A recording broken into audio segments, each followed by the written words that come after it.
I'm Angus. And I'm Andrew. And we're from Cracka Wines. In front of us we have Sons of Eden, Sons of a Gun, Simon and Corey, with another example of some really impressive, Australian wine from really some new guys on the block. And look at that damn colour, Andrew. Looking very purple.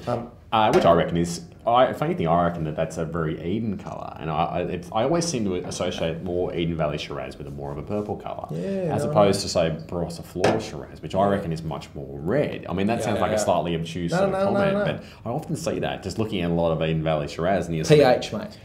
Yeah, you're right. Actually, you could be right. It could be a pH thing more than anything else. But I mean, that wouldn't really make a lot of sense either, because they'd probably be a similar sort of pHs. Eden Valley, a bit cooler, bit high acidity. But the final wine though, the pH wouldn't be that. Oh, maybe. I reckon there'd be a difference. Okay. Let's not argue about that making. But Corey and Simon do a great job. We've had their Riesling a bit earlier. The Shiraz, okay, it's 2008 vintage, which we all know was difficult. Yeah. Eden Valley actually had a more reasonable time as far as with 2008.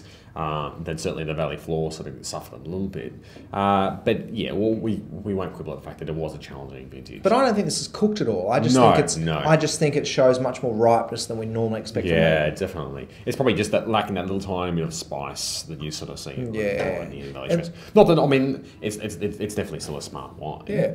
There's no question about that. It just seemed a little bit softer. Wine like this, it can't come from anywhere else. It just has that Christmas cakey kind of richness, sweetness to it. Barossa generosity, and it's a bloody good wine. The tannins are pretty soft, but still really pretty smart wine and intelligently made, I think. Yeah, definitely. It sort of tastes much more of an artisan drink, if anything else. I think that's what's going to set this sort of wine apart. You're looking at something that, when this is so handmade, that actually the vagaries of the vintage aren't going to be quite as apparent, because essentially they're going to have more control. They're going to be picking at the right sort of time. They're going to be nurturing it every step of the way. And it's mid-weight too. Yeah. It's interesting. It's got some mouth-filling fruit, but also it's not this massive. Normally Barossa.